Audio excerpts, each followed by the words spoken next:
Hey, let's get ready to rumble. Welcome to All In. How Ed? How you doing? How Ed? How Ed? How I'm you certainly doing? ready to rumble. Excellent. I've had some gin and Excellent. tonics and some wine, so yeah. Well, this is my first beer. I don't start drinking till the show starts. I have to have a drink after work. It's the law. Right. Finish work, go to the supermarket, get my shopping, come back, have a gin and tonic. Quite Standard right. Friday. Quite right. So it's like the weeks just run into each other now. So we did play Bike Wankers, and we had to play Bike Wankers because Jeremy Vile has hung up his video camera. I don't think it helped that his bike got stolen as well. Sorry, I'm laughing, but I can't stand the man. He's a sanctimonious little prick. But yeah, so he's hung up his video camera because of the threats that he's received on Twitter. And you know, if you weren't such a turd, such a low life scumbag, you probably wouldn't have received those threats. But yeah, I'm gonna miss it. I mean, I'm gonna miss those videos. I did like to mock him. But I have so little time for Jeremy Vine that I just don't really care. I think I blocked him years ago anyway. yeah. But it's just this obnoxious, self-righteous, sanctimonious little shite bag, and I think that's the only reason he has the job that he's got is because he's just sanctimonious. Yeah, and you know, I find him disturbing. There's something disturbing about him. But I think he's a reflection of the general disturbing nature of the country. Frankly, he sort of represents this specific class of people that probably turned their neighbours in for having one too many people over during COVID and not wearing a mask and all that kind of thing. Him and Cycling Mikey are they've done cyclists no good whatsoever. No good whatsoever. None. But there's quite a few of those. I mean, there seems to be a subset because it's not all people that ride bicycles. Because I'm not trying to disparage. No, it's not all of them. It's just the majority. Well, no, there's a subset of them that are the ones that wear lycra. Well, yeah, the ones that shave their legs, wear lycra, and refuse to use the bike lane. Yeah, that's them. And cycle in the road on a Sunday. The mammals, as we call them. But yeah, the shows, there's always a strange sense of deja vu. Although it just seems to get more insane. Every single show that we've done so far in 2025 has just, the subject matter has just got more mental. Yeah, right. Okay, let's get into it. Here we go. So Trump wore a blue suit to the Pope's funeral. I think there was a bit of color management going on in some of these photographs because when you looked at it on TV, it certainly wasn't a black suit. It was a dark blue suit, but it wasn't as light blue as it was in some of the photographs. But see that photograph underneath Trump, this one here, this big one, right? I'll blow it up a little because it's not like he was alone and wearing a blue suit. There's an awful lot of blue in that photograph, isn't there? Including our own heir to the throne. And Biden. Wilhelm. Yep. Oh, he was even there? I didn't even know he was there. Yeah, Biden was about 4 rows behind Donald, I think. 4 or 5 rows. The media will use... I'm by no means a fan of Trump. I think he's made some absolutely diabolical decisions. Yeah. And I don't necessarily think he's the president of peace that he wanted to claim. But the media, they have to have any excuse to jump on him because nobody said anything about Zelensky not even wearing a bloody suit. No, I know. But, you know, nobody is because Trump pulled him up for it, for not wearing a suit to the White House. So it's obviously... It's a media Democrat thing that, you know, any opportunity where they can rubbish Trump's suit, they will. Now, I don't even know why we're talking about suits. I mean, it's ridiculous, isn't it? Because given the state of the world, given the number of problems that we've got in the world, Yeah. and given the other things that the media don't talk about at all, yeah, I agree. I mean, it's just a pile of nonsense, really. I know. I don't know. It's like Dave says this year is flying. I don't know where the time's going. I mean, that's nearly 5 months done. Well, we're in the 5th month. You know, another 6 weeks, and it's going to be halfway through the year. That's just mental. The thing is that it seems to be a general thing. I did a shout out about it on Twitter a while ago, and pretty much every single response was agreeing. And so I was like, okay, was it just because I'm getting older? And a few people who had kids said, no, my 12-year-old said the same thing.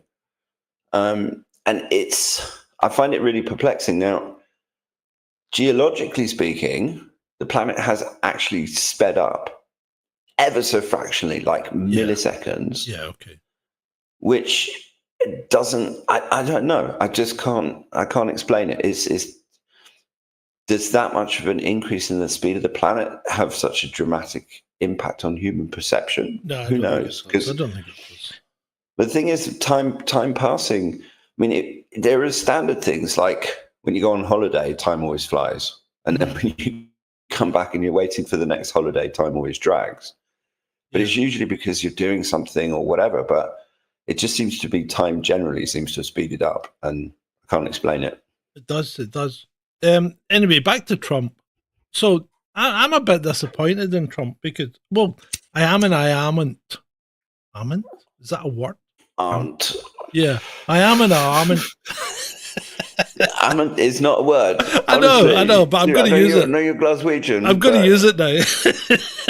That's fine. It's Scottish prerogative to make words I found out today that Yuki Tsunoda, you know how he moved to, well, I don't know if you know, but he moved to Red Bull to replace Liam Lawson because Liam Lawson was rubbish.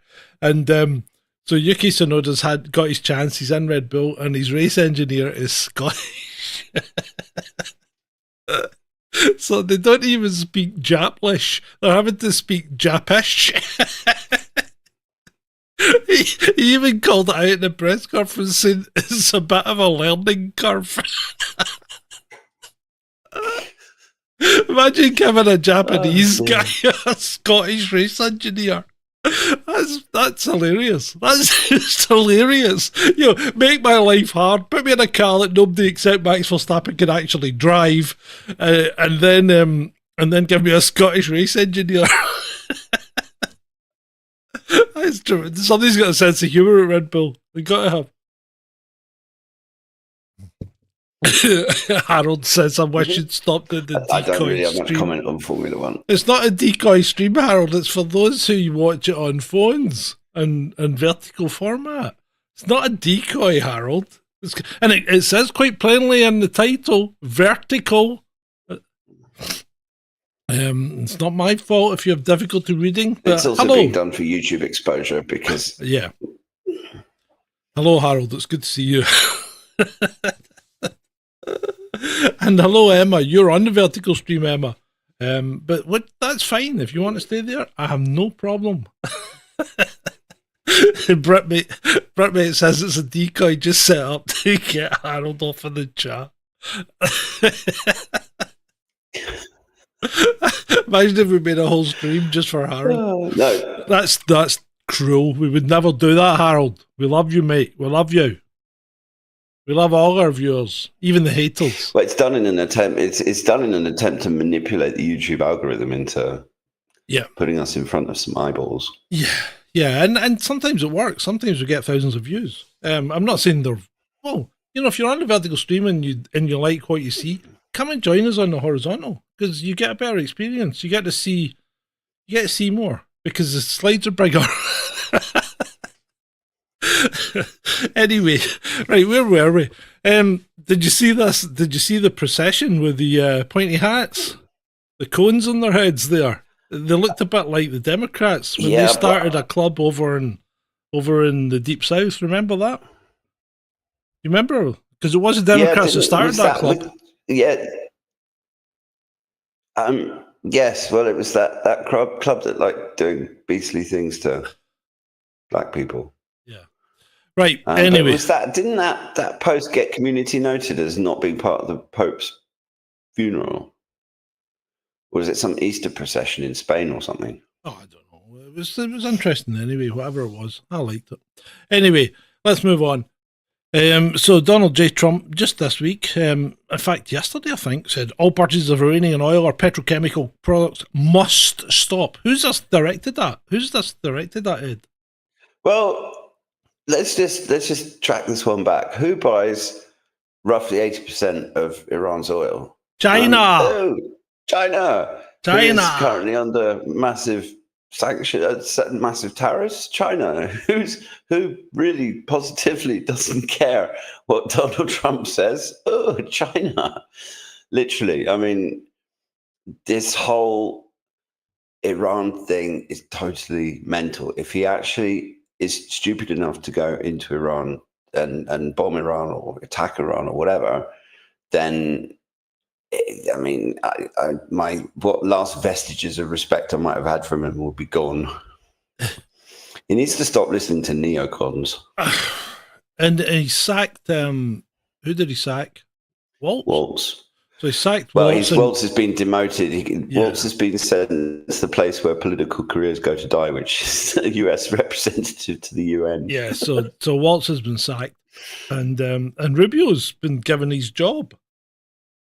So Rubio now wears 4 hats, I think. I thought it was just 2. No, I think it's more than that. But anyway, I don't understand why you would keep putting stuff on Rubio. Do you want him to fail? Because he never strikes me as the most, thinks on his... He doesn't strike me as a quick thinker. He doesn't seem to think on his feet. He likes to be prepared, He's not very good at giving back impromptu answers. He's also a neocon through and through. Mm-hmm. And I just find that whole clique really disturbing. Right. Moving on. So I believe you guys had a little election yesterday. Yeah. Yes, and although I can't say that reform is anything other than the Uniparty's B plan, it's very satisfying watching Labour get absolutely thumped because they didn't win Runcorn, which has been a safe Labour seat for donkeys, and the previous the Mike Amesbury, the one that got booted out for punching a constituent, which is never a particularly good look when you're in politics. Indeed. Although avoided jail. Well, Reform won that seat, and they've won large numbers of council seats in the places that had council elections. This was mainly local authority elections, was it? Yeah, it's mainly local authorities and the Runcorn constituency. I don't think there were any other constituencies up for grabs. Mm-hmm. But it was a proper drubbing. And what's worse is that Starmer he gave this he went to a defense contractor, spent a whole lot of time talking about drones in Ukraine. And then in an interview afterwards said, yes, well, I'm not going to try and downplay it. We need to move faster. So his whole plan is to double down on policies that are breathtakingly unpopular. And when the socialist worker has a headline that says we can't trust Starmer, this isn't the Labour Party anymore, is it? Well, they're certainly not socialist in any way, shape or form. I think he booted all the socialists out when he got rid of Corbyn. What are they then? Are they fascists? Authoritarians? Certainly starting to look like it. Tyrannicists? Neo-Marxist authoritarian tyrants? I mean, Starmer is just a globalist tool, basically. Yeah. No, that wasn't Ed again, Brit, mate. That was Ben. You should fucking know better. Anyway. But yeah, I mean, it's to be honest, it was the election result was largely predictable, and hopefully some of the people under Starmer in the Labour Party will realise that they're not going to do well at the next election. I mean, Starmer is going to single-handedly destroy the Labour Party if he's not careful. Yeah, I think I'm a bit confused though, because all these people that are lauding reform, I mean, weren't all the MPs that reform had former Tories? Pretty much. And I mean, the way that reform treated Rupert Lowe and the way that Nigel Farage has been running the party, yeah, I think are not something that I would be inclined to vote for. But at the same time, the population is pissed off and don't really have any alternatives. And frankly, I'd rather they vote for reform than the Greens, because the Greens are just even worse. But it just goes to show the utter diabolical state of politics in the UK, in Britain, particularly England, let's say, even though I'm talking to a Scottish person. But then Scottish politics are pretty much in the toilet as well. So, but Scottish politics is the uni-party state, really, in effect. Because you've got Labour as MP, that's a problem. And both of them are destined to run the country into the ground. It's crazy. And the minute that anybody comes along that tries to actually make a difference, they get summarily booted out or prosecuted or whatever. They just, the system finds a way of getting rid of them. They get smeared in some way, shape or form. Yep. Yeah. It's just ridiculous. We don't have any choices. Shall we move on? Yes, let's move on. Speaking of choices, you're getting less in Germany, apparently. Well, it's looking like they're going to try and ban this party, which sounds a bit crazy because they were pretty close to winning, actually, weren't they? Well, they've just for the first time topped the SPD in polls. That happened like last couple of days, which is where this, because the reason, I think the reason that they've been designated an extremist entity is essentially so that the German state can start spying on them massively, like phone surveillance, and electronic surveillance, and everything else. The kind of thing that we'd expect from a Central American junta. It would be the kind of thing that was done in the 1930s. Isn't this the kind of thing that certain big central former Soviet bloc country did to its opposition? In fact, I think the guy's still in jail, isn't he? Yeah. Well, we've got, I mean... Isn't this the kind of thing that... Yeah, Romania. Tell me about Romania. Well, they detained that RT journalist a couple of days ago, and he's been PNG'd out and sent to Istanbul or wherever. Yeah. But it's just a general... It shows you what kind of state Europe is in.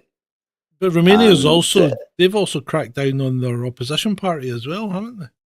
Oh, yeah. I mean, they cancelled presidential elections and cracking down on opposition parties. I mean, Romania is not exactly the paragon of freedom and democracy, but at the same time, I think a lot of these instructions, if the EU had insisted that things were free and fair, then things would be free and fair. And if the EU encouraged them to clamp down on dissent, because the thing is that what people have to realize about Romania is that they're currently building an absolutely gigantic military base for NATO in Romania. And they plan to use it it is one of the staging points for weapons and stuff going into Ukraine. So it's completely tied up in the whole Ukraine-Russia thing as well. But it's a sign of a general malaise in Europe, that Europe is turning into this fascist, totalitarian, authoritarian nightmare, Orwellian dystopia. Right, I'm moving on.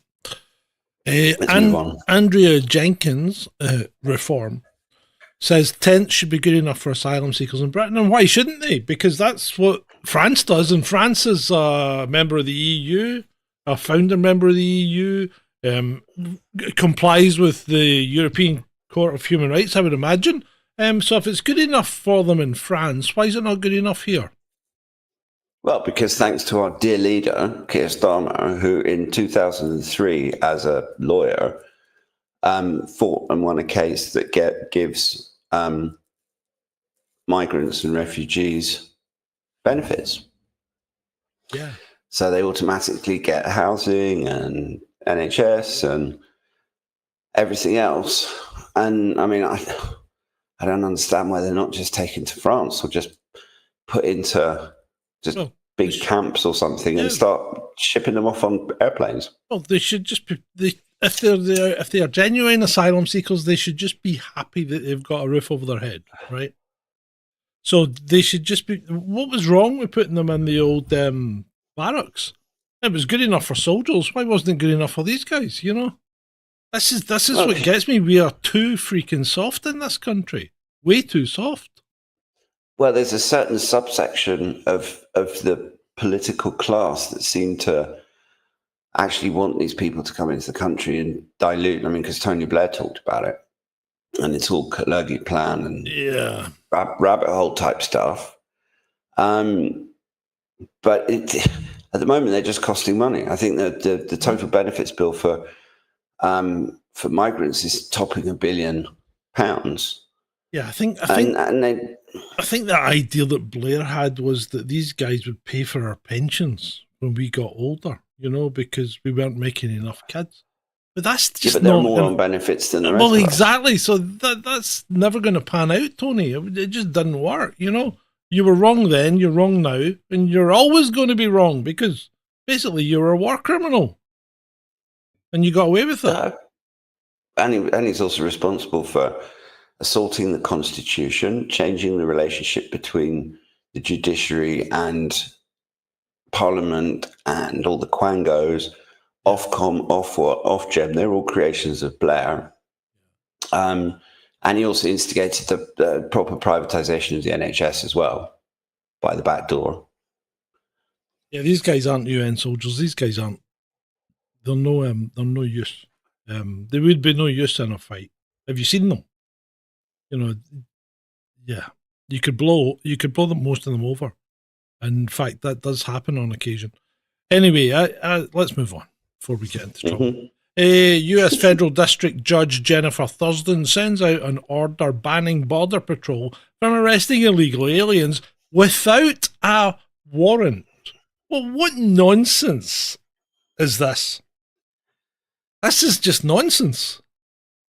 This is the lawfare. This is happening. It's been happening a lot since Trump got elected, where they're trying to use these left-leaning Democrat judges, a lot of them put in place by Joe Biden and people like that, to essentially try and undo what Trump is trying to do, which is get people who are not supposed to be in the country out of the country. Yep.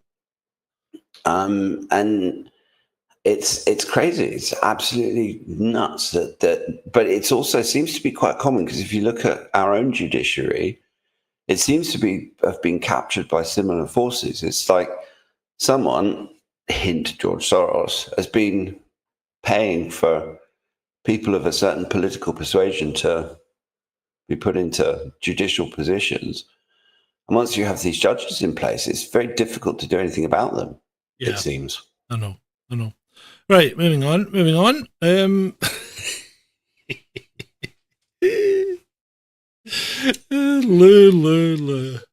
Elizondo has really done it this time, hasn't he? So he produces this photograph, and you see at bottom left there, it appears to be a giant flying saucer taken by a private pilot, and it's reckoned to be 600 to 1,000 feet across. Yeah, it is, because it's an irrigation field. and it only took 2 hours for people to debunk this photograph. And now Lou's contention is a big boy gave him that and ran away, right? And he brought this up in front of Congress. Why would you do this? The guy's a freaking liability. Well, I mean, there's an optical illusion. Yeah, that's not a flying carpet. You know, that's not a flying carpet, people. I think he's essentially an agent of chaos. He's been put in to discredit genuine researchers or people that are at least trying to do I don't think he is. some solid research. I think he's in it for himself, and he's just an incompetent Well, that too, asshole. obviously. I think he's an incompetent asshole and always has been. That's why he didn't get to run ATIP. That's why he wasn't ever involved in any UFO or UAP oversight groups or research. Anything he did on his own bat from his desk in his lunchtime. That's what happened, and he just won't accept it. No. You know, that's the guy's he's a liability, isn't he? Yes, he really is. I mean, certainly to the UFO community for sure, because he just makes everyone else look bad. Speaking but of also stupid, the fact that he keeps getting platformed as well. Yeah, but speaking of stupid, UFO community, if it's a community, I mean, what is these communities? But anyway, the people that like UFOs, they don't do themselves any favor. This guy made an animated photo, i.e. a video. He made a fake video of the picture that Lou Elizondo showed, right? Bringing it to life with motion. Here's my take on that in motion. This doesn't do anyone any favors either, because people are going to start putting that around saying, look, it's real. It's real. Remember the flying egg underneath the helicopter? I've never heard any more about that. Buying Lou Elizondo's books. Yeah. Do you remember? Remember, there was supposed to be a UFO meeting on Wednesday, I think it was, at Congress, but David Grush never bothered turning up. It's just a joke. The whole thing's a complete and utter. And then this guy, Eric Davis, he turns around and says there's 4 types of aliens. There's Nordics, reptilians, insectoids, and greys. And it's like, says who? Says you? That's because that's all the evidence he's got. Says me, yeah. It really is absolute. I mean, when you dig into this stuff, you don't even need to dig. All you need to do is, you don't even scratch the surface. You don't even peel back a blanket. All you do is actually look, and it's all freaking nonsense. And it's so disappointing. You know, when all your life you've investigated these things and wanted to believe in, you know, I want to believe, just like Fox Mulder, and then you find out it's all a load of shite. And then these old farts start producing statements and crappy photos and Skinwalker Ranch. And I mean, the whole thing's a freaking mess, and there's nothing there. Just nothing there. It's just entertainment.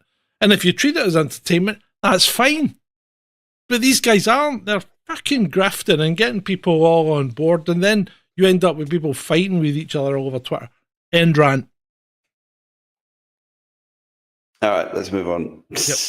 You got that out of your system now. I've got that out of my system. I wasn't expecting it because I did share a Lou Elizondo slide, so I knew you were going to go off on one. So, Jeremy Vine, as we said at the beginning of the show, Jeremy Vine, stopping cycling videos as presenter. He's only 59. By God, I thought he was older than that. As presenter, upset by trolling and death threats. It did get to me. There's his latest award as a bike wanker. I mean, the thing is that they always say, "Oh, death threats." I mean, I've seen plenty of people slagging him off, but I've never seen anyone making death threats against him. They weren't death threats. What they said, it was people on Twitter saying, "I hope it would be great if the person making the video had wiped you out." You know, these aren't death threats. These are stupid things that people say. And in fact, sometimes people get the fucking jail for saying things like that. Like 2.5 years in the jail. Don't they, Ed? Yep. When it's just absolutely an idle fucking even if they delete the tweet a few hours later after they've gone out for a walk and thought better of it, and they come back and take it back, they can still get locked up for it. Yeah. Anyway, can we not talk about Jeremy Vine anymore? No, let's not. These guys are going to trial on June the 30th. Remember them? Manchester Airport. Which? These are the guy that broke the policewoman's nose. Right. Yes. Right. So they're going to trial on June the 30th. Just so you know. How much do we want to bet they get let off? Slap on the wrist, suspended sentence, care in the community, or whatever. What the fuck? Hold on a minute.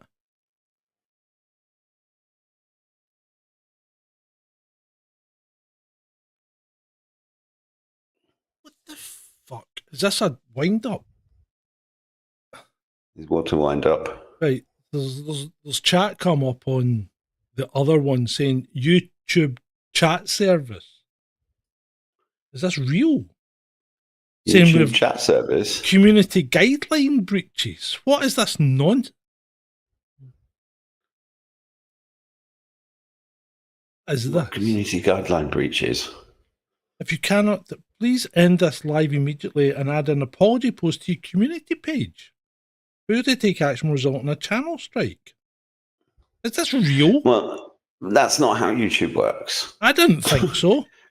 Well, no, because the last time we got into trouble, they just take the stream down. We don't get stuff in chat. Yeah, but we haven't done anything. Exactly. There's no community guideline. We haven't breached any community guidelines. Well, if we had done, the stream would, like when we got done for the copyright, the stream would get taken down. I've never known YouTube to start posting stuff in chat. That's absurd. Yeah. Frankly. I'm going to report that and see if it's real or not, because I don't think this is real. No, don't look like it. I've never seen anything like it. Bizarre. Yeah. Right, so who was it that said, yeah, I agree with Brit, mate, about the chap on the left. Right, where are we? Let's move on. Right. Russell Brand appealed the Westminster Magistrates Court today and for facing his charges, and was, what was I going to say? And was, what the hell was I going to say? And was given bail. So he's been charged with serious 2 counts of sexual assault, indecent assault, and another count of rape, and relating to 4 separate women, and he was given bail. It's just, this is just, yeah, like Julian Assange redux. Mm-hmm.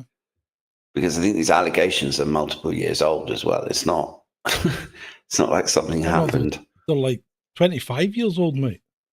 Well, exactly. I mean, yeah. So I don't have a huge amount of time for Russell Brand, and I don't trust anyone who managed to keep their YouTube channel through COVID,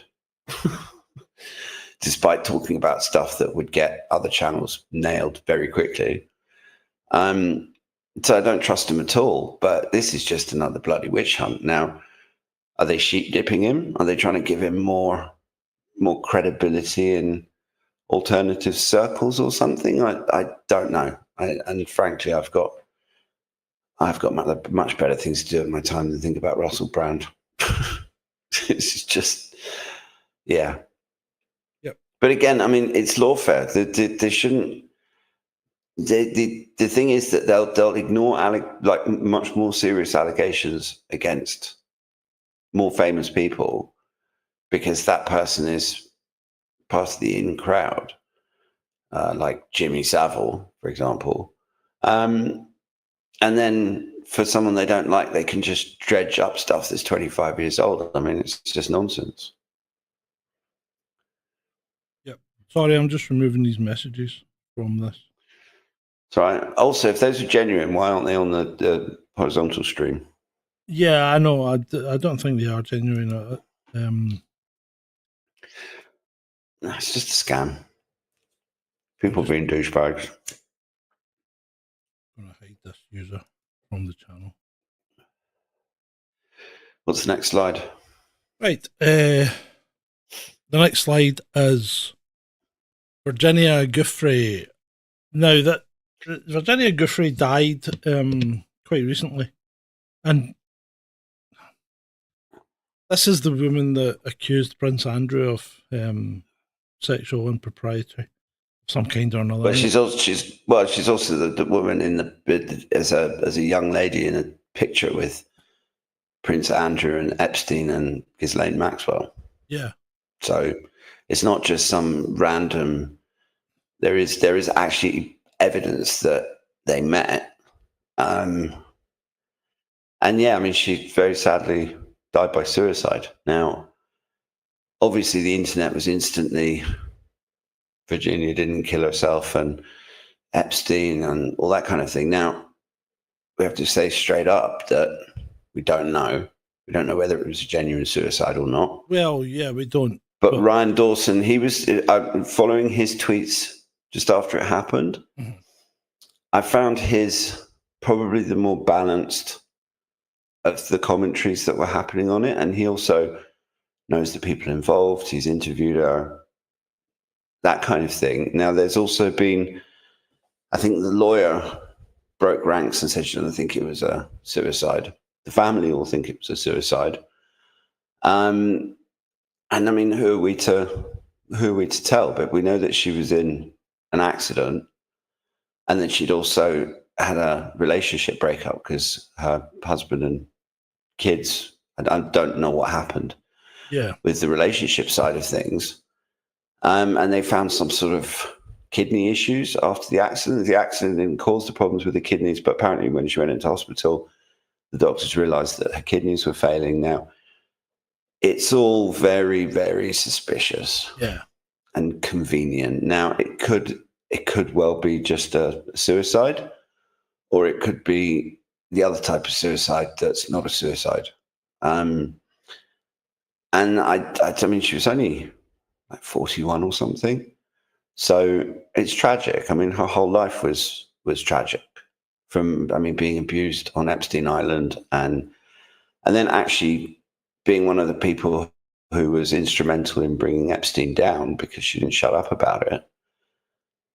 And she caused her own set of problems for our royal family, which is never a bad thing. Yeah. But it's just really sad. And I think that when something like that happens, it's easy to kind of start jumping to conclusions and saying, oh, she didn't kill herself or anything like that. And I don't know. I mean, ultimately, I don't know what happened. I just think it's a tragic end to what seems like it was a pretty tragic life. Yeah, I think so. I think it's one of these things that, you know, people are posting messages from 6 years ago where she's saying, you know, under no circumstances would I ever consider, you know, taking my own or ending my own life. And that's that was 6 years ago. You know, times change. Mm-hmm. Anyway, let's move on.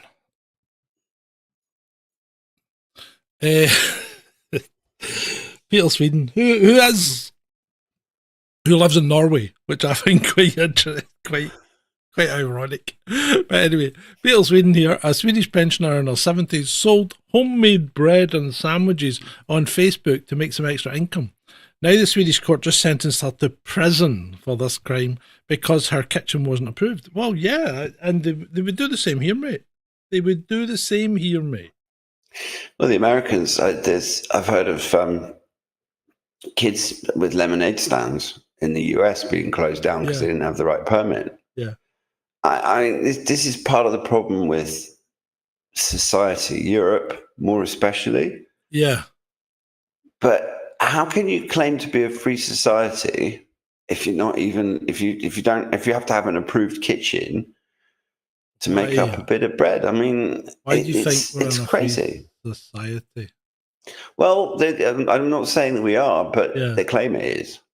Yeah. That's the thing, is if you listen to the politicians, they're always talking about freedom and democracy and all that But nonsense. we don't live in a free country. We don't, just count up on a daily basis how many things you need to have permission to do,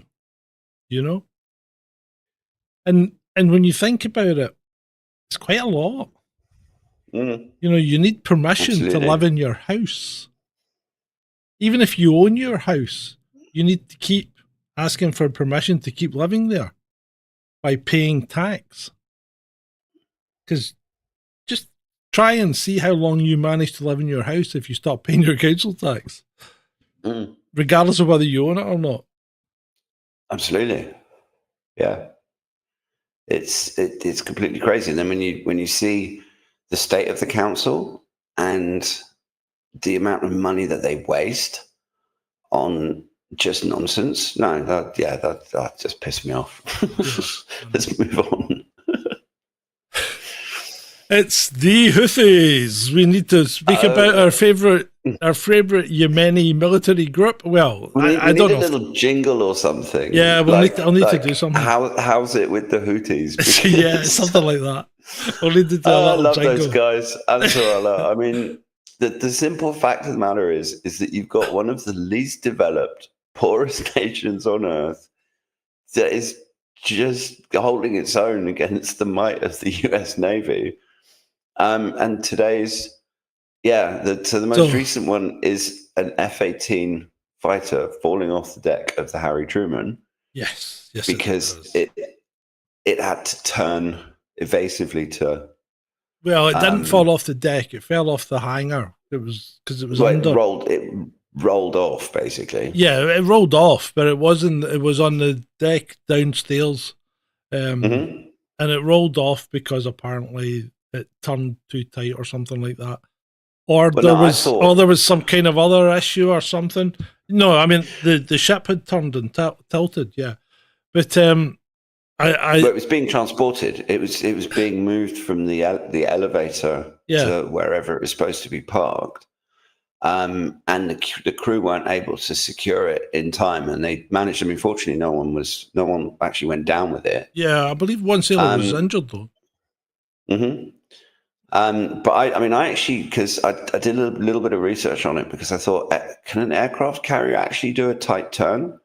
And surprisingly, those things are capable, because they have two propeller shafts. So and because they're combat warships, they do have to be able to maneuver. So you'd be surprised how quickly those things can turn. I was shocked. You would be surprised indeed, mate. They can turn quite quickly. But the problem you've got is the US 6th Fleet here. I think it's the 6th Fleet that's in the Pacific. They're operating in conditions that these battle groups were never designed to operate in, because you don't put an aircraft battle group in a confined sea space, and that's exactly where they are, because there's no room for these guys to maneuver. You don't want them in the Gulf, and even worse, you don't want them further up, towards, well, this is the Red Sea.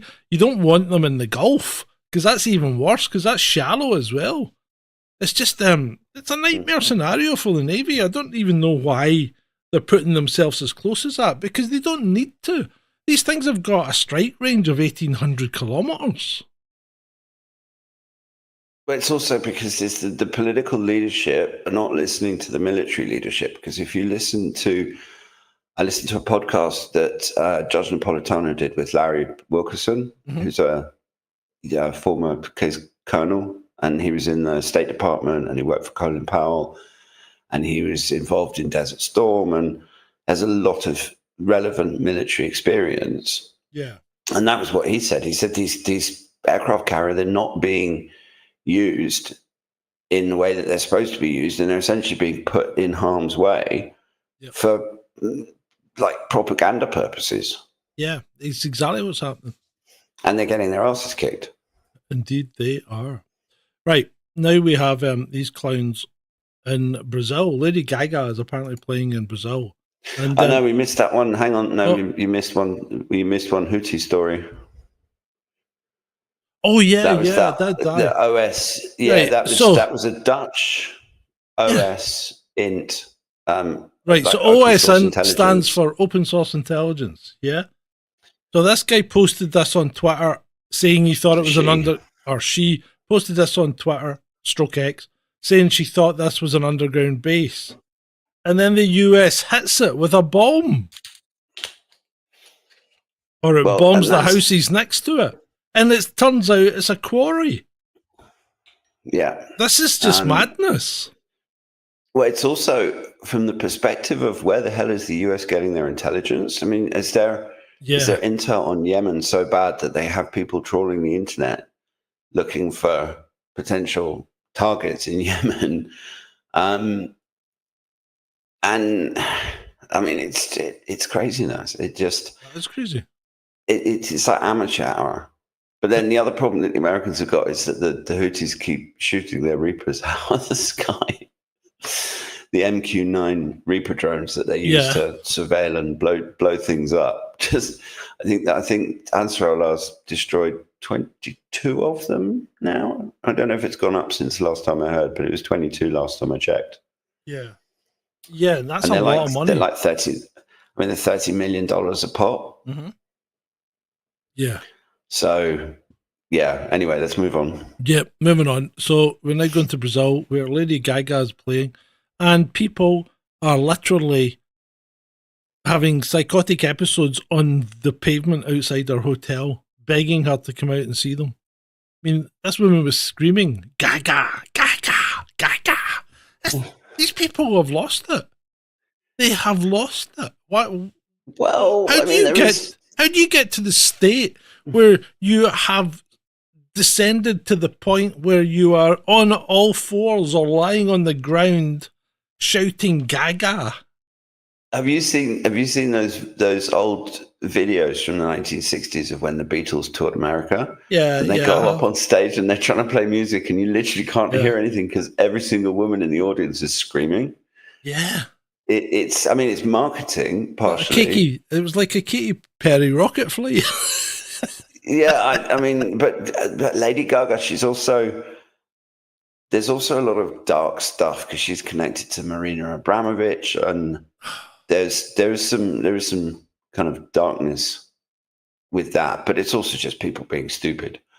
That's just anyone that wants to writhe around on the floor just how is it that your life is so small and meaningless that someone like Lady Gaga gives your life meaning, and if she doesn't come out of her hotel to like wave at you, you're going to lose your complete rag. I mean, the world is completely mental.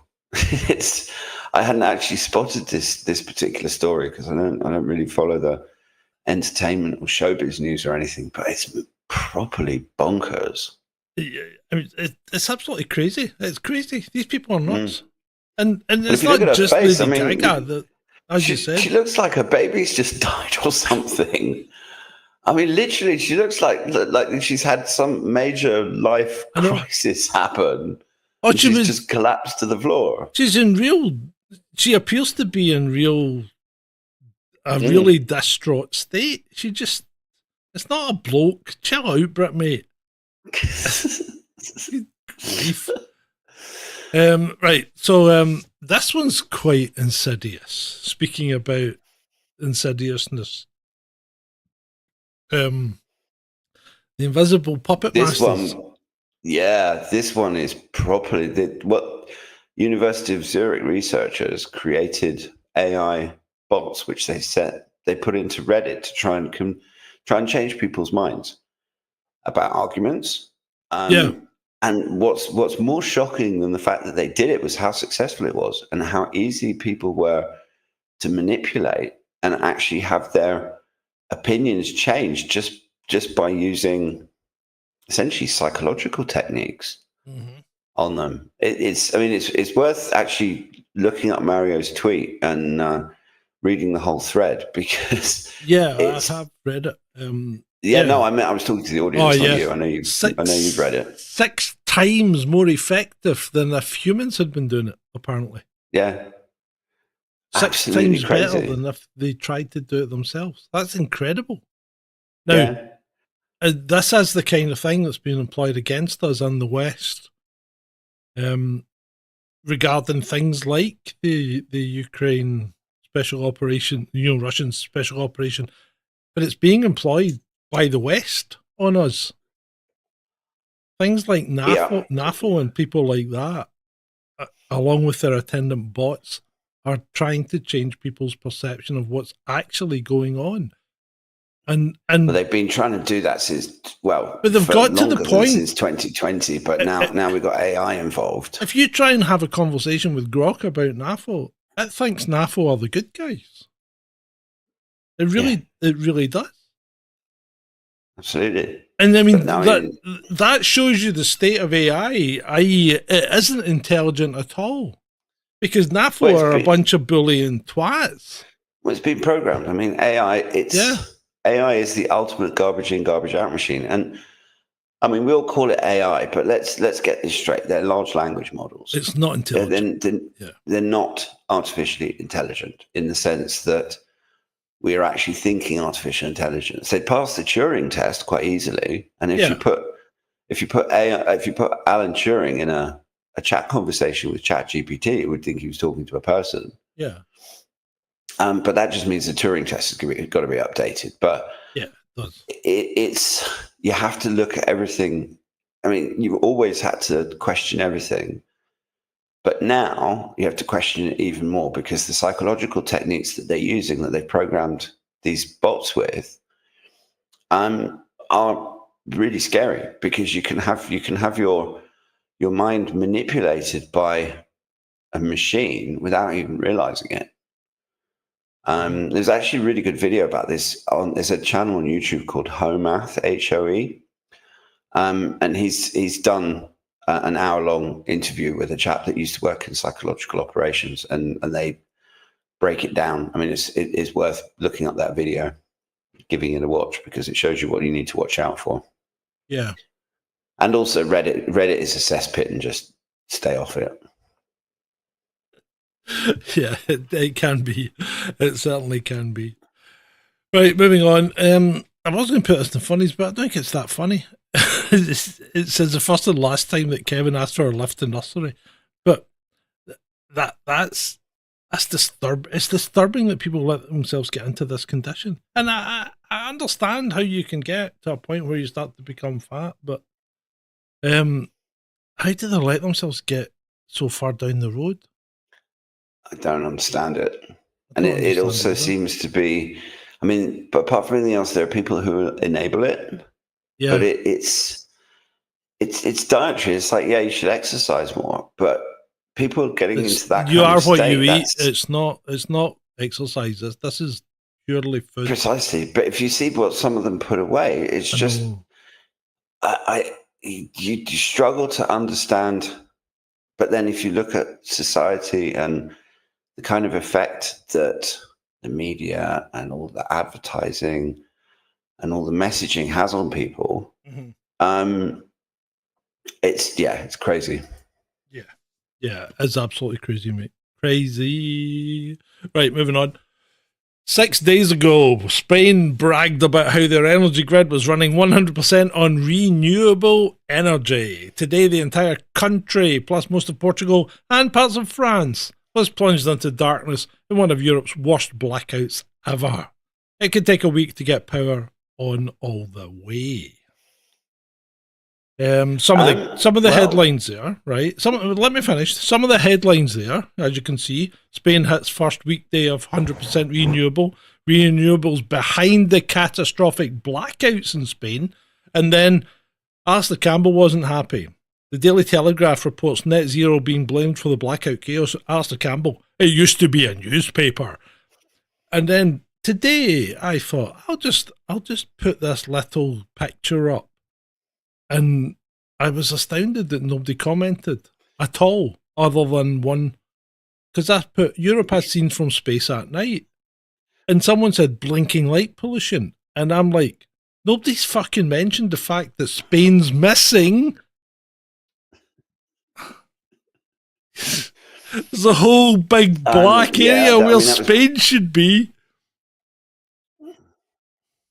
But it's certainly one of the biggest stories of the week. I mean, in terms of what caused it, look up Sun Weatherman, because it's most likely it was a combination of the renewables and the Earth's magnetic field. But there's a few key takeaways that I found from it. Number one of the things that surprised me was that people said, despite the fact that all of the traffic lights in Spain stopped working, there are surprisingly few accidents, and it actually seemed to improve people's driving because they're paying attention and taking care of what they were doing. Yeah, I don't think much more aware of what's going on the road, which I thought was fascinating. Well, it used to be that, especially in America, I don't know if they ever did it in Europe, but it used to be they used to turn the traffic lights to flashing amber at night, which made everything basically a giveaway, right? So you drive up to a junction and you would, if there was nothing coming, you could go. So you didn't have red and green, you just had flashing amber. And that seemed to work fine in America. And I always thought that would work fine here as well, because we used to drive about on the night shift. It was the 80s and 90s, so there was less traffic, but we used to drive about and there was never any cars on the road, and every traffic light was just a complete waste of space. Why don't we turn traffic lights to flashing amber at night? Well, there was a Dutch town that did an experiment where they got rid of all the traffic lines, all the street signs, all of it, and they actually found that it decreased the number of accidents because people were paying more attention. Yeah, because they couldn't fucking have a clue where they were going if you took away all the street signs. But exactly. But the thing is that it stops. I mean, I'm not talking about directional signs like go here to go there, but stop signs, give way signs, all of that stuff. They got rid of it. Yeah. And all of the rules and the directions seem to make people more stupid because they stop thinking themselves and they just follow the signs. Well, look at sat navs when it tells people to to go down a road that crosses a river and there's no bridge, and they drive into the river. You know? Yeah. Well, I mean, yes, absolutely. One has to be careful with the sat nav. One of the other things that I saw on X that was really good was a video from Barcelona where the person posting it actually said, I think we should shut all the power down 2 or 3 times a week, because it was literally just everybody sitting out in the square. They were all talking. There was no bars open because the pumps weren't working, but they all seemed to have drinks. Yeah, they'd bring their own. Just sitting around talking and doing what people used to do before we had mobile phones. See, this is where red wine comes in, because it doesn't need to be chilled. Well, if it's really hot, it's always nice to have it out of the fridge. Okay, but tough shit, mate. The fridge ain't working, right? Well, exactly. Warm red wine is better than warm beer. I'll tell you that much. Yeah, exactly. And warm red wine is better than warm white wine. But it's also just for people listening that there was 3 things that the Spanish noticed that they needed to have. Number 1, some sort of radio that was battery operated or hand crank, spare batteries and chargers and stuff, and also cash, because obviously when the power goes down, your little plastic card stops working. And the people who had the least problems were the one that had all of those things at home. So it's just the other thing. Tip. The other thing that somebody posted on X was, it was really useful that so many people in Spain had electric cars because the petrol pumps weren't working. I don't know if it was a parody, but I suspect it wasn't. I mean, how are you going to recharge your electric car? At least with the petrol pump thing, you could actually open the tank, put a hose in, and siphon suck the stuff out. You couldn't do that with electricity. No, but I don't know. Hopefully the Spanish blackout is going to put a bit of shine a spotlight on some of the big issues that we have with renewables. Hopefully. Because it was only 6 days before the blackout that Spain was happy to announce that they were 100% being powered by renewables. But there's issues with that. And it actually makes the grid less stable. Of course it does. Because the turbines, they add inertia to the grid, and they can spin up and down to adjust the frequency. But it was also serious because they were about 0.15 hertz away from an entire European electrical shutdown or something, because it's where the frequency drops to a certain point where it just trips everything. And then you get this cascading effect because of the centralized European power grid. And it just shows you that all this centralization stuff that particularly Europe is trying to encourage is not the way to go. Things need to be smaller and more decentralized. And the question is, would that affect us? Because we're usually selling and buying from Europe through the interconnects. So there's a question that could maybe affect us as well. In theory, it wouldn't surprise me at all. Yeah. But I mean, our grid, and a few days after this whole thing happened, there was this Labour announcement from Miliband and Rayner that they're going to force all new build houses to have solar panels on them. So I think that's already enforced in Scotland. Yeah, you would hope these idiots would learn, but they never seem to. Anyway, let's move on, because otherwise we'll just keep ranting about this one. So here's a public service announcement about halfway through the show. Would you blindfold yourself and eat whatever someone fed you? No? Then stop letting the media do it to you. That's good advice. Or just come and listen to us every Friday. Exactly. Right. Here we go. Mr. MH370. So Ashton, our friend Ashton here goes, every night I wonder about MH370. Why did we zap the plane, then lie to the world about it? It seems so evil beyond comprehension, and no one stepped up at any point to stop it. Crazy what you can justify for national security. What are we going to do? Zap everyone who figures it out? Should you just move on before you start ranting about Ashton Forbes? he just will not accept. Or do you need to get it out of your system? He won't accept. You need to have a little bit of a rant. But he won't accept that this plane's in the ocean. I mean, we have found parts from this plane that are almost conclusively from that plane. They have the same serial number. They have the same font as Malaysian Airways uses for its stencils. One of the parts that was found had been repainted, and that was on the maintenance record that part had been repainted. This plane is almost certainly in pieces at the bottom of the ocean. And you have absolutely zero chance of convincing Ashton Forbes about that. None whatsoever, mate. None whatsoever. The guy's lost it. Well, he's made it part of his identity. It's his whole thing on Twitter. It's probably he lives and breathes it. And I don't know. I mean, it's just, it is what it is. I know. I just think that we've got to the stage now that I think we need to start reopening mental institutions. I really do.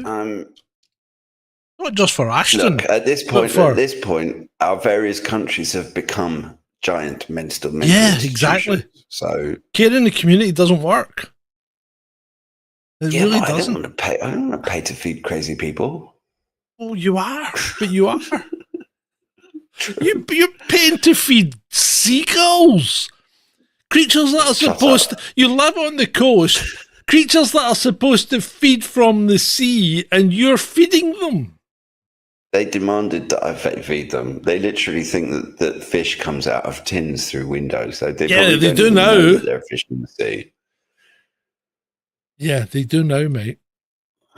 Right, Neuralink. So this is an advert for Elon Musk, basically. So Neuralink says if you're someone you love has lost the ability to speak, notice we are not condoning this, and we're not sponsored by Elon Musk. You can sign up for our patient registry today and help shape the future of communication. So he's looking for guinea pigs. He's looking for guinea pigs for Neuralink.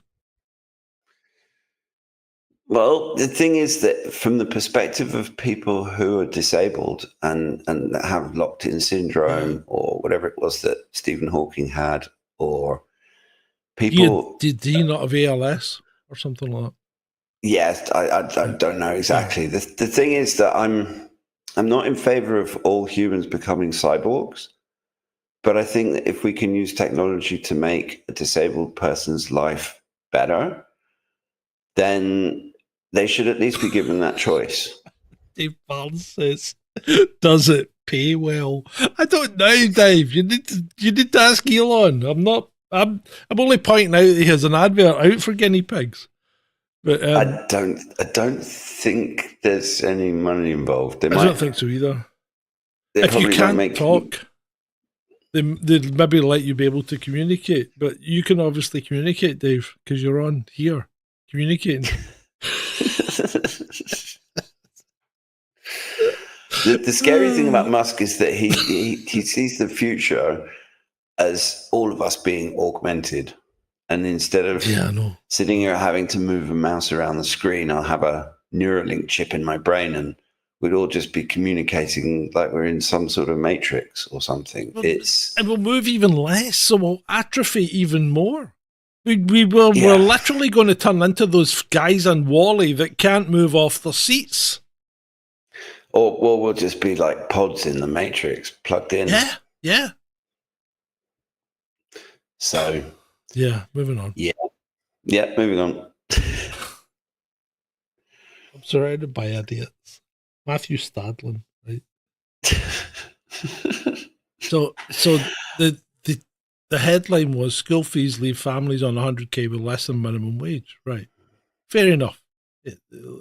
Labour put VAT on private school fees, which I disagree with, right? And I'll give you my reasons if you allow me. But Labour put VAT on private school fees, and then Matthew thinks that because people have sent their children to private school, they're probably well off. Most of them are. Some of them are probably just struggling a bit to try and give their kids a better education or to provide a decent education where none exists in the state school system. But then you forget everything that goes along with these private schools, because these private schools provide education, they provide jobs for teachers and the other infrastructure that goes around the private school, like janitors and maintenance and admin and all that. So there's all that. They take some of the load off the state school system, and the people that are paying the fees to send their kid to private school are still paying the state fee for schools. It's just they're actually choosing to send their kids to another school and having to pay more, right? So why put VAT on private school fees when you're already helping the government out by taking your kids out of the state school system, but still fucking paying for it? That's what pisses me. I mean, and don't get me wrong, I never went to a private school, and I don't send my kids to private school. But why? You can't fucking denigrate these people for sending their kids to a private school when they're still paying for the state school system. Well, it's an indictment of the state school system. Well, it's an indictment of the state school system. Yes, it is. Because if the state schools were better, then people, I mean, okay, there's people at the upper end of the spectrum who will just do it, and the extra money is not really an issue to them. Exactly. But there are people who are, yes, they earn more than the average, but when you actually look at the percentage of the income that just goes towards school fees, but to me, it's more about why do we actually need private schools? Why is there so much demand for private schools? Because the state school system is rubbish. Yeah. And simple as. And it gets even better, right? Because the government's working their maths, if you will, probably done by Rachel from Complaints. Their maths is wrong. And it turns out that by putting VAT on school fees for private education, it's costing the government more to provide the state places that are now needed for the kids that have been pulled out of private education. Yeah, and so it's putting more pressure on local school there we systems go. as well. Bingo. It costs the taxpayer more. Well done, Keith. Well done. Well, but that's so many of their policies. It's like the non-domicile tax thing. Yep. Has ended up costing 10 billion more than. It's like the tax receipts are actually down because but it's people fair. are leaving. It's fair. It's fair now. That's okay. It's fair now, you know. And this is what people think. Because it's fair, that's okay that we actually have to spend more money. People are stupid, mate. They really fucking are. You know? And it's like, you know as well as I do, as soon as you put fucking wealth taxes on, the people with the most money leave the country. Right? Or they find a way of avoiding that wealth tax, right? Which takes any tax they were paying straight out of the system straight away. And every European country, every European country that's implemented a wealth tax, with the exception of 3, have rescinded it because they all lost money. People are just stupid, and but it's okay because it's fair. It's fair. Have you finished? Yeah, I'm finished. Sorry. Let's move on. For fuck's sake, how many John rants do we have to put up with tonight? It's just been that kind of week. Man who had COVID for 290 days dies years later. That's fucking awful, isn't it? I'm all caught up about that. Sean Diddy Coombs lawyers claim he may not have been mentally capable of crimes due to drug use. No, I don't think that's how drug use works. I don't think you can use drug use as an excuse for committing crime. Can you? I mean, no, hold on a minute. I get pulled over for drunk driving. I'm rozzled out my brain, and I say, well, actually, I shouldn't have been driving because I was so drunk that I didn't know I was driving. So anything I've done while I was drunk isn't really I wasn't capable of committing a crime. That's not going to fly in court, is it? Is it? Is it, Ed? No, obviously not. Obviously not. I mean, I don't quite know how these two relate to each other, but that's neither here nor there. I just think that this, I mean, it's typical lawyer bullshit. He's got a bunch of highly paid lawyers that are trying to figure out any way that they possibly can to try and get him off. And hopefully it doesn't work. Oh, good grief. I can't read that out, Nick, to read this. I appreciate your comment, but I cannot read that out.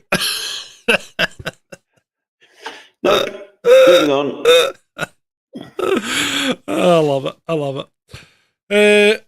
I saw this and I thought, fuck me, Hillary Clinton's actually got better looks. Apparently she's turned up without any wrinkles. That's not Hillary Clinton. That's Sharon Stone. Right, she's aged. Yeah. Still better looking than Hillary Clinton, though. Yeah, I know. Well, I thought, why is Hillary Clinton looking so good? And all people who voted for Trump are uneducated Americans. Well, thank you, Sharon. Thank you. You're like the brain of the USA, aren't you? What? Here's one for you, mate. This is Kenya. I think it's Kenya. Kenya have just announced its new Kenyan-made electrical car, and the people of Kenya have been furious. I don't know why they've been furious. It didn't explain. But apparently this is a Kenyan-made electric car. Well, electric cars in Kenya are even less useful than they are here because there's even less charging stations. I mean, you could not take one of those things into the Kenyan bush. No. And have it last very long. Look at the fucking state. That being said, I do encourage countries like Kenya to do as much development and experimentation and stuff as they want to, but they'd probably be better off sticking to internal combustion engines. You know what they've done there when they built that car? And I can appreciate what they've done, right? Because look at the track on that. right? Have you seen the state of Kenyan roads? Yeah. They're That's only what they're only slightly better than British yeah, roads. but look what they've done. If you think about the problem with a Land Rover was you were always stuck halfway in and halfway out of truck tracks. That looks like it's got the same track width as a truck. So I think that the idea for that is it's going to follow along truck tracks. Possibly. I think that's actually quite smart. I'll give them that. Apart from the fact it's electric. Well, this is the thing. I'm impressed. Apart from the electric part, they need to stop listening to white people. Basically. Oh dear. Moving on. Right, here we go. Oh. This is one of yours, mate. I'm not even going to start. I'm not even going to start. No, me neither. There's only one person that I've ever met who's Swedish that can pronounce any of these names. But yeah, if you ever want to feel how dyslexic feels, then just go to Iceland. Or to be fair, you could go to Wales. That's true. the thing about Welsh is that none of the Welsh words seem to sound the way they're written. I think that they created their written language just to screw with English people. Yeah. Because there's letters there where the pronunciation is completely different, and if you actually just try and read the word as an English person, and then the Welsh person tells you what the word is in Welsh, they sound nothing like each other. Yeah, okay. Well, the same thing goes in Scotland, though, because, how would you pronounce, do you remember the store John Menzies? Yes. Menzies. You know how that's really pronounced? How? Mingies. Oh, that's like Ming Campbell. Yeah, that's right. That MP. Yeah, and then there's but that's not. I mean, that's not. How would you pronounce? No, you can't touch some of the Welsh. Yeah, no, I know, but how would you pronounce Milgai? I've never even heard of it. Right, so it's spelled Milngavie, Milngavie, but it's pronounced Milgai. Oh. Again, Scottish people trying to screw with English people.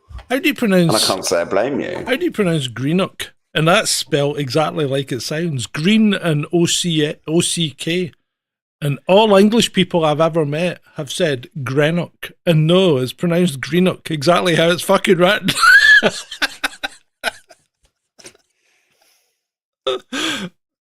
But anyway. Right, shall we move on? Yes, next up. Meghan Markle says she doesn't read the news about herself and sees maybe 1% of articles about her. Maybe 1% of what's in the world I would see, and only if it's brought no. to Hang me. on a sec. No, I'm sorry. No, I clearly remember there being something in the contract that says I'm refusing to talk about Meghan fucking Markle. I don't think we have a contract, mate. Why is there even a slide with Meghan Markle on it? Because she's a Fruit Loop. Because nobody's talking about her, so she only sees 1% of what's said about her because she's seen 100% of what's said about her because nobody's talking about her. She's a narcissistic little troll. And Harry's now complaining that his father's not answering his calls and he can't come back to the UK because they're refusing to pay for his security, and so his kids will never come back to the UK. Look, I mean, seriously. Just, I think Harry needs to sort his relationships out, and this one is just poisonous. Yeah. Well, Harry should never have gone down that route. Maybe he should go and ask his real dad if he'll pay for the security. Allegedly. Oh, good. I think I've used this tweet before, but I saw it today and I thought it's quite funny. You know, shit's about to get real when next door's dog puts its trailers on. Right. Now, the next one's quite disturbing. And I thought this was meant to represent, I think this was meant to represent some lefty liberal having a go at Trump, you know, like working out. But it actually looks quite sexual, doesn't it? I don't think that's conveying the image that they really wanted. What the fuck am I It's looking a pillow. at? It's just a, No, it's a pillow, and I know it's a that's supposed to be AOC in a Yeah, I think she's meant to be venting her frustration. mid-coitus. I mean, well, actually, maybe I shouldn't be showing that. I don't know. Anyway, right. So the Daily Mirror said, get done for porn if you're not careful. Yeah, I know. Women warned not to put ice lollies. This comes up every bloody year. I know it does. Not to put ice lollies in their foo-foo in order to cool off in hot weather. Well, it was something else last year. It wasn't ice lollies. It was something else. I think it was ice lollies last year as well. Oh, so it's pretty much ice lollies every year, and I've never met a girl that's ever done it. Yeah, dumb enough to actually do something like that. Given the sensitivity of female private parts, I think most women are clever enough to know that they should not be sticking fucking ice lollies in there. Yeah. Next. What's the first thing that comes to mind when you saw this? Post turtle. Well, possibly, but mine was do not use the middle exit. I do have a large number of questions about how the bus. I mean, how did I'm it get just there? wondering, right? I'm just wondering if the bus was put there to use as a bridge, because both the back door and the front doors are open. It's a pretty effective bridge. Yeah, and because the middle door for the drunk ones that thought they'd got to the end and ended up in the river. That'd be quite fun too. There's no way you're going to get how did that bus get across that without ending up in the river? I don't see that. That's the thing, because buses. I mean, it would have to be moving.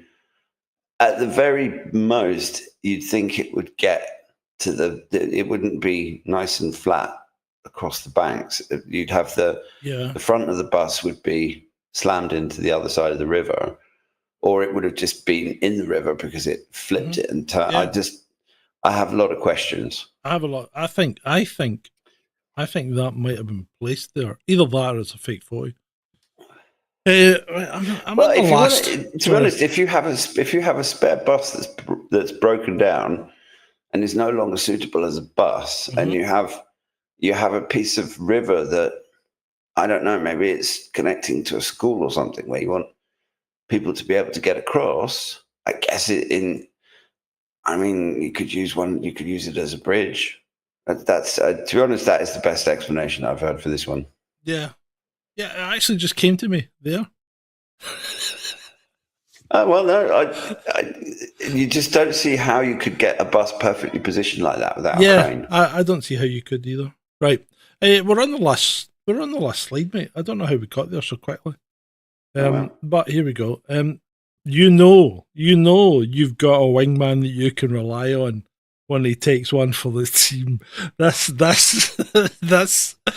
is beyond the Call of Duty, isn't it?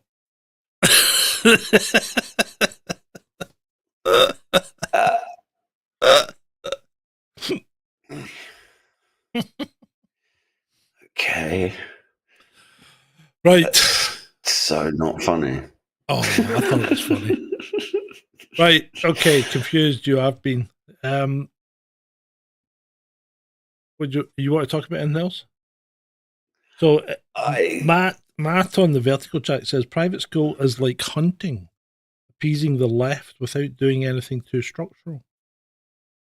But doesn't hunting appease the right? And doesn't private school appease the right? Oh, do you mean like putting VAT on the, or do you mean like putting VAT on the fees? I'm not quite sure. I don't know. Let's have a look and see if anything crazy has happened since we were on. Since we went on. Yeah, because every show we seem to finish a show, and something mad's happened. Yeah, but I'm not seeing anything particularly crazy. Yeah, I think. Let me check. There might have been something that came up earlier.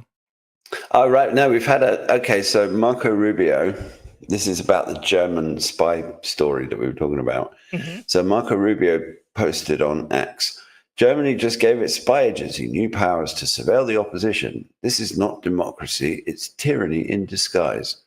What is truly extreme is not the popular AfD, which took second in the recent election, but rather the establishment's deadly open border migration policies. And then the German Foreign Office replies saying, this is democracy. This decision is a result of a thorough and independent investigation to protect our constitution and the rule of law. It is independent courts that will have the final say. We have learned from our history that right-wing extremism needs to be stopped.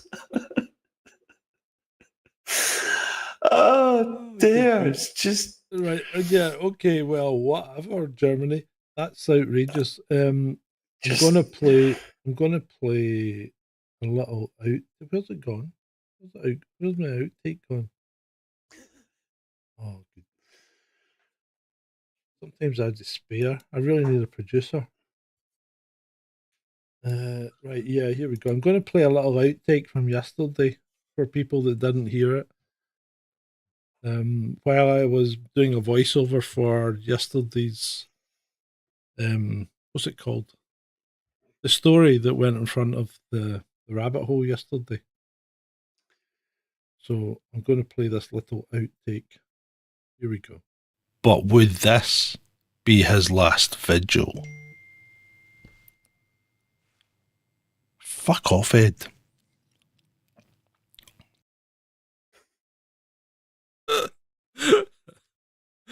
That was you when you sent me the message and I said, fuck off, Ed.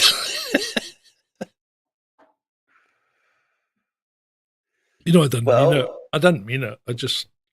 Well, that's what happens when, I think everybody who gets a message from someone when they don't want one. Yeah. But it's not my bloody fault. If you're going to record something like that, put your phone on silent, dickhead. See, when I put my phone on silent, for some reason, WhatsApp messages still go ping. Why is that? Can someone help me out here? For God's sake, you haven't got me as a priority contact on there, have you? I doubt. Because that'd be really stupid. I don't think I have priority contacts. Should I? Because in WhatsApp, you can actually specify that certain contacts can break through. I've got my phone set up, so if work tries to get in touch with me, that it'll get through whether the phone's on silent or not. All right. It's worth checking. Yeah, I'll do that. Right. Anything else you want to talk about? Can't think of anything. We basically covered the craziness. Yeah, I think we have, mate. I think we've covered. There's a whole bunch of stuff we decided we're not going to talk about because it's all subjects that will get the channel into trouble. Yeah. Yeah, I think that we've done an hour and a half, so we can let our wonderful audience go to bed if they want to. Yeah, I think we've done a bit. We've done our bit, and remember, if you ever wanted to drop me a little something this week or next, because it's my birthday. It's his birthday on Monday. Public holiday for you can have a public holiday on Monday because it's my birthday. Am I good to you guys? See, there you go. You'll get an extra long weekend because it's my birthday. There you go. Right. Okay. Should we change the all-in outro? Because should it be different from the intro? You tell me, people. You tell me. Or Ed. I quite like the outro being the same as the intro because it's the all-in. It means the weekend started. Cool. Right. Okay. And with that, then, it's been great for you.